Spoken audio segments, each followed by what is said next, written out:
తాగిరోళ్ళు మీలో ఉంటారక్క. తాగి ప్రార్థనలు చేసే వాళ్ళు ఉండరు, తాగి సమాజంగా కూడే వాళ్ళు ఉండరు దేవుని సన్నిధిలో. అవి మీకు వర్తిస్తాయేమో, మేము అనట్లా, అది మీరే అనుకుంటున్నారు. మేము అనట్లా, మాకు నేర్పరా మా దైవజనుడు అలా మాట్లాడమని. ఒకసారి వచ్చి చూడండి, ఒకసారి వచ్చి చూడండి. ఆలయం ప్రాంగణంలోనే మందు పార్టీ చేసుకున్నారు. అంతేకాదు మద్యం మత్తులో సినిమా పాటలకు అశ్లీల నృత్యాలు చేస్తూ రెచ్చిపోయారు. అర్చకులు చేసుకున్న మందు పార్టీకి సంబంధించిన వీడియో ప్రస్తుతం సోషల్ మీడియాలో వైరల్ గా మారింది.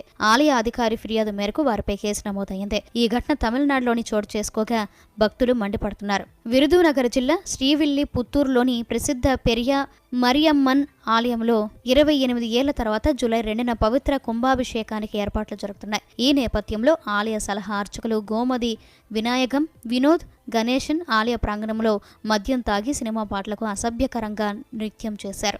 ఆలయానికి వచ్చిన మహిళా భక్తులపై విభూది చల్లారు. ఈ వీడియో సామాజిక మాధ్యమాల్లో వైరల్గా మారడంతో అధికారులు ముగ్గురిని సస్పెండ్ చేశారు. పోలీసులు ముగ్గురిపై, అదేవిధంగా వీడియోను సామాజిక మాధ్యమాల్లో పోస్ట్ చేసిన శబరినాథన్ అనే వ్యక్తిపై కేసు నమోదు చేశారు. గతంలోనూ ఆలయానికి వచ్చిన మహిళా భక్తులపై వీరు అసభ్యంగా ప్రవర్తించారనే ఆరోపణలు కూడా ఉన్నాయి.